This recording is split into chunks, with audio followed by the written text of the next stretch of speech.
प्रदेश में टेम्परेचर 45 पार पहुंच चुका है। बात करें तो आने वाले 1 से 2 दिनों में जो है लू पड़ने की और संभावनाएं जताई जा रही हैं। बात अगर करनाल की करें तो तस्वीरें आप देख सकते हैं। करनाल की ये प्रमुख सड़क है जो जिला सचिवालय के बिल्कुल सामने की है। अक्सर यहाँ पे लोगों की आवाजाही रहती है, लेकिन जिस तरह से अब फिलहाल पिछले कई दिनों से जो है गर्मी पड़ रही है वो लोगों के लिए काफ़ी दिक्कत जो है कर रही है। लगातार जिस तरह से गर्मी पड़ रही है उसके कारण जो है लोग अपने घरों में ही दुबकने को मजबूर है। वहीं बात करें तो टेम्परेचर जो है आने वाले 1 से 2 दिनों में जिस तरह मौसम विभाग द्वारा बताया जा रहा है कि और भी जो है गर्मी पड़ सकती है, जिस कारण जो है लोगों को गर्मी का और ज़्यादा सामना करना पड़ सकता है। फिलहाल की बात करें तो जिस तरह से गर्मी एकाएक पड़ रही है, जहाँ इंसान जो है गर्मी से परेशान है, वहीं पशु भी जो है गर्मी के कारण काफ़ी दिक्कतों का सामना कर रहे हैं। उनकी भी जो है दूध देने की क्षमता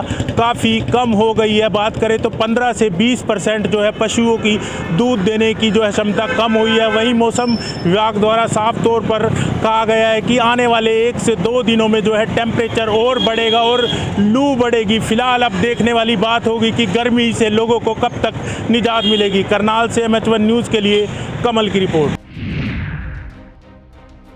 3 जून को खालिस्तानियों की रेल रोको धमकी के बाद कहीं ना कहीं फरीदाबाद में पुलिस कमिश्नर के दिशा निर्देश पर 10 जगह चिन्हित की गई हैं, जिसपे भारी पुलिस बल की तैनाती की गई है और साफ तौर पर तमाम आला अधिकारी भी जो है सभी जगहों पर मौजूद है। किसी प्रकार की चूक ना हो, इसको लेकर के जो इंतजाम है वो पुख्ता किए गए हैं। रेलवे स्टेशन बल्लभगढ़ की बात की जाए तो जो बल्लभगढ़ ACP मनीष सहगल हैं, उनके नेतृत्व में साफ तौर पर वहाँ पर जो है भारी पुलिस बल तैनात किया गया है और जितने भी यात्री रेलवे स्टेशन पर पहुंच रहे हैं उनके सामान की बारीकी से जांच की जा रही है ताकि किसी भी अप्रिय घटना को होने से रोका जा सके। और इसी को लेकर के साफ तौर पर ACP मनीष सहगल का कहना है कि फरीदाबाद की 10 जगह चिन्हित की गई हैं जिन पर भारी पुलिस बल की तैनाती की गई है। किसी प्रकार की कोई चूक ना हो, कोई आंदोलनकारी जो है रेलवे स्टेशन तक ना पहुँच पाए, इसके पूरे पुख्ता इंतजाम किए गए हैं।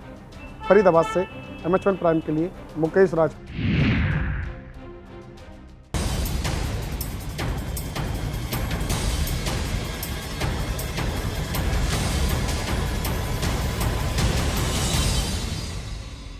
लखनऊ में संपन्न हुई तीसरी ground breaking ceremony.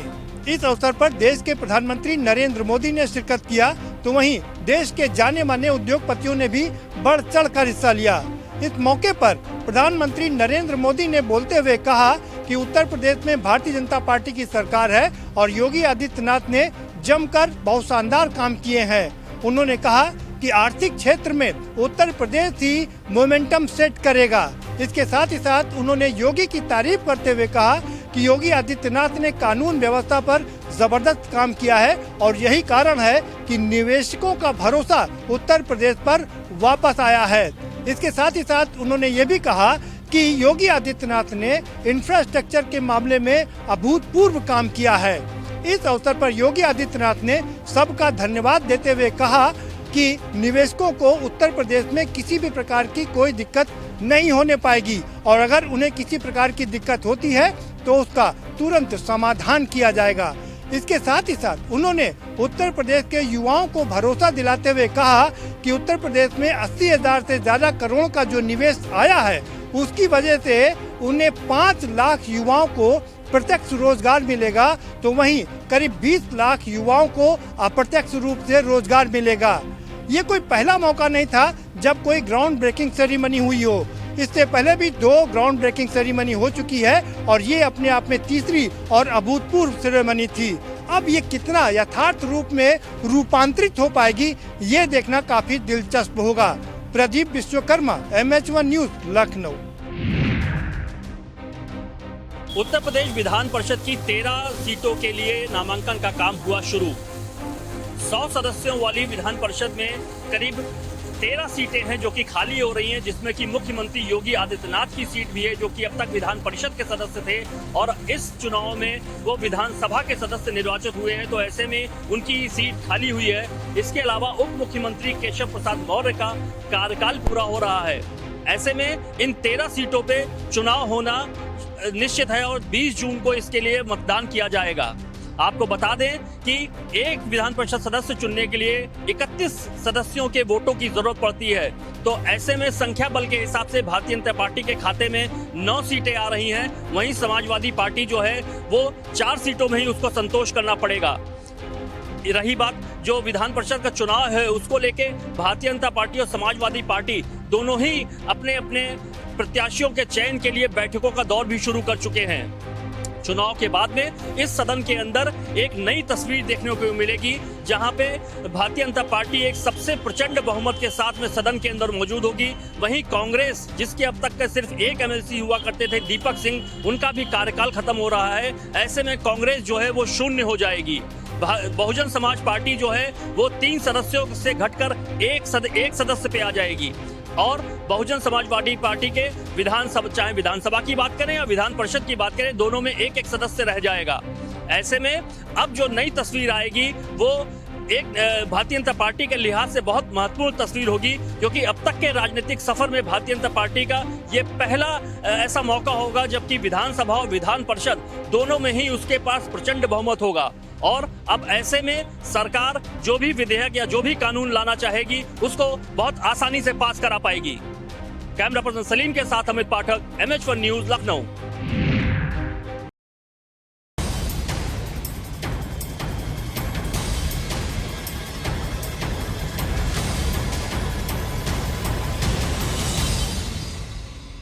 World cycle day पर आज खेल मंत्री अनुराग ठाकुर ने एक साइकिल रैली को हरी झंडी दिखाई। आज 750 युवाओं के साथ मेजर ध्यानचंद स्टेडियम में अनुराग ठाकुर ने 7.5 किलोमीटर साइकिल चलाई। आज देश के 75 जगहों पर इस रैली का आयोजन किया गया। कैमरामैन आदित्य के साथ मैं अरुण कौशल, MH1 न्यूज, दिल्ली।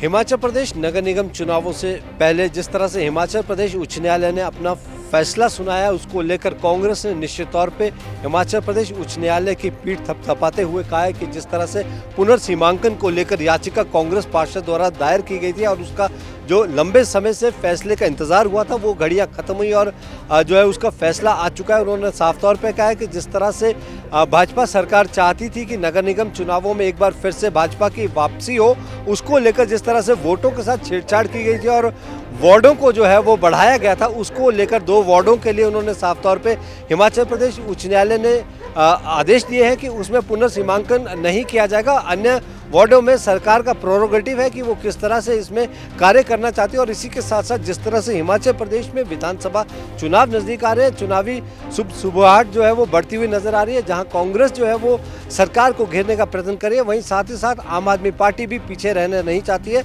राजनीतिक गलियारों में तेजी के चलते जो है विपक्ष हमलावर होते हुए आज विक्रमादित्य सिंह जो कि शिमला ग्रामीण के विधायक हैं, उन्होंने साफ तौर पे कहा है कि जिस तरह से हिमाचल प्रदेश में विधानसभा के चुनाव होने हैं, उसी के मद्देनजर कहीं ना कहीं भाजपा जो है वह पूरा प्रयत्न कर रही है कि किस तरह से सत्ता हथियाई जाए, क्योंकि यदि बात की जाए माफिया राज जो है वो हिमाचल प्रदेश में पनप रहा है। कोरोना समय में जिस तरह से दवाइयों का घोटाला यहाँ हुआ, उसको लेकर जो है कहीं ना कहीं विक्रमादित्य सिंह ने घेरने का प्रयत्न किया और साथ ही साथ जिस तरह से भर्ती घोटालों को लेकर भी जो है वो कहीं ना कहीं आज घेरने का प्रयत्न किया गया। और उन्होंने साफ तौर पे कहा है पुलिस भर्ती घोटाले को जिस तरह से प्रदेश सरकार सिमटना चाहती है उसे होने नहीं दिया जाएगा और कांग्रेस सरकार जब भी सत्ता में आएगी इसकी पूरी जांच दोबारा से करवाएगी और जो भी अफसरशाही जो है वो अपने आकाओं को फायदा पहुंचाना चाहती है उनके खिलाफ भी अनुशासन कार्रवाई जो है वो अमल में लाई जाएगी। बहरहाल देखना ये होगा कि आने वाले विधानसभा में आखिर सरकार किसकी बनती है, क्योंकि एक और भाजपा मिशन रिपीट को लेकर आगे बढ़ रही है, वहीं